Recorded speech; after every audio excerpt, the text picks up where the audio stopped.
న్యూస్కి స్వాగతం. ప్రభుత్వం ప్రతిష్టాత్మకంగా నిర్వహిస్తున్న గ్రామ సభల్లో నిలదీతలు పర్వం నడుస్తుంది.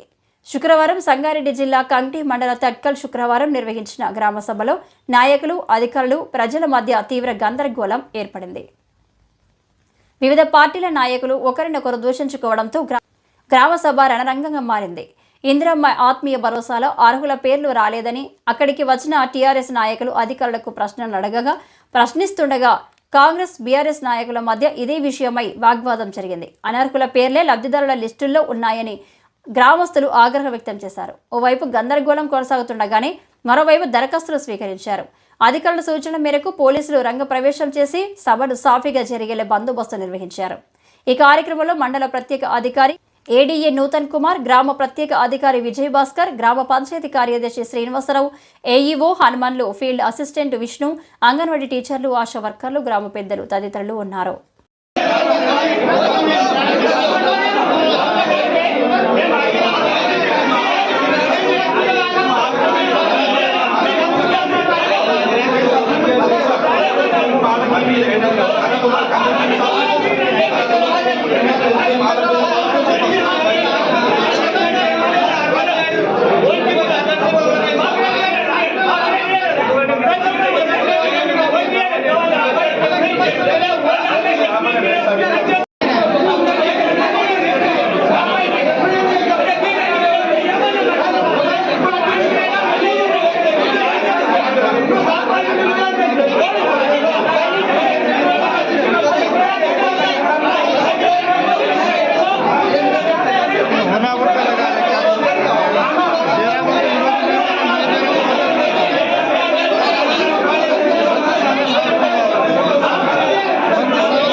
వాటిని అర్హులుగా ప్రకటించాలని గ్రామ సభలో ఆ లిస్టులను మీ ముందు ఉంచి అది గ్రామ సభ ఆమోదంతో వాటిని గవర్నమెంట్కి పంపడానికి ఉద్దేశంతో ఇది చేయడం జరుగుతుంది.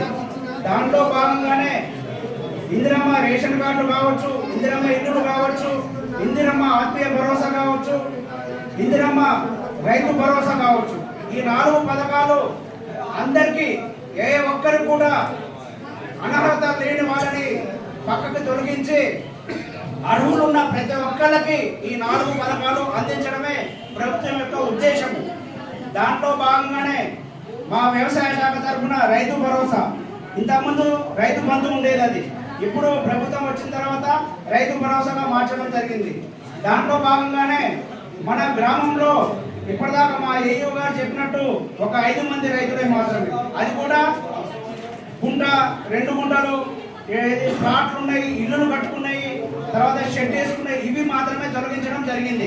అది కూడా మీ గ్రామ సభ ఆమోదంతో మిగతా అందరి రైతులకి వ్యవసాయం చేసినా చేయకుండా అందరి రైతులకి రేపు 26వ తారీఖు నుంచి అందరికీ మీ దానికంటే ముందు ఎవరైతే రిజిస్ట్రేషన్ చేసుకున్న రైతులు ఉన్నారో ఇప్పటివరకు మన సంవత్సరం నుంచి రైతు భరోసా అనేది కొత్త రైతులకు అనేది రావట్లేదు కాబట్టి వాళ్ళందరూ మనకు నేటి నుంచి అప్లికేషన్ అనేది తీసుకోవడం జరుగుతుంది. రైతు బంధు ఫామ్, పట్టాదారు passbook, Aadhaar card, bank account xerox జత చేసి మనకు మన రైతు వేదిక జాబితాలో తెలియజేస్తున్నాము. ఈ జాబితాలో ఏదైనా అబ్జెక్షన్ ఉంటే కూడా మేము చెప్పగలము. డౌట్ ఉండొచ్చు ఇల్లు అనేది కన్స్ట్రక్షన్ చేసేదని చెప్పేసి వాళ్ళు ఏంటంటే ప్రతి ఒక్కరు నాలెడ్జ్ చేస్తారు. మేము చూసినాం ప్రతి ఒక్కరు నాలెడ్జ్ చేస్తారు, సర్వే అనేది చేస్తున్నాం. కాబట్టి మనకి ఏదైనా ఎక్స్ట్రా భూమి ఉంటే మాత్రం అది ఇంకా అగ్రికల్చర్ రాజ్యం కాబట్టి రాను రాపాలు అనేది మనకి ఏంటంటే వస్తుంది, దానికి కూడా వస్తుంది. ఎందుకంటే దాంట్లో చెట్లు అనేది పెరుగుతున్నాయి, అది కూడా మనకు ఆర్థిక వనరు వ్యవసాయ భూమి. అది మనకు కలెక్టర్ వారి ఆదేశాల మేరకు వ్యవసాయం అంటే ప్రతి ఒక్కటి వస్తుంది కాబట్టి దాని గురించి తీసేస్తారు అని చెప్పేసి తెలియజేస్తాం. డిపార్ట్మెంట్కి సంబంధించి సార్ జనపద్ సార్ కూడా ఉన్నారు, ఏఈఓ హనుమాన్ సార్ ఉన్నారు, అదేవిధంగా రియల్ ఎస్టేట్ విష్ణు కూడా ఉన్నారు. అందరి 4 డిపార్ట్మెంట్ ఇక్కడ ఉన్నాయి కాబట్టి మెల్లగా సంయమనం పాటిస్తే అందరికీ అర్థమవుతుంది. కాబట్టి ఏది ఇబ్బంది లేకుండా నిదానంగా వినండి. ఈ సభను మన గ్రామ ప్రత్యేక అధికారి భాస్కర్ సార్ స్టార్ట్ చేస్తారు కాబట్టి కొద్దిగా సైలెంట్గా ఉండండి.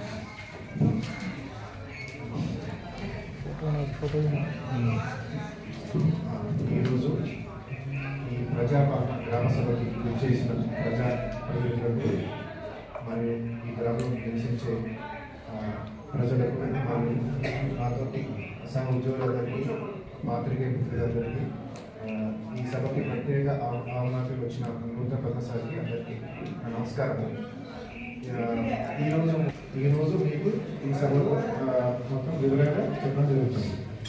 అలా 4 పథకాలు ఏంటంటే ఫస్ట్ ఇందిరమ్మ ఆత్మీయ భరోసా ఈ పథకము,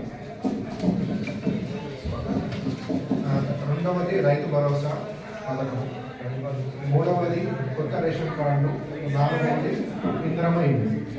వీటి గురించి ఈ సభలో మీకు పూర్తి వివరాలు తెలియజేస్తాము. ఈ సభ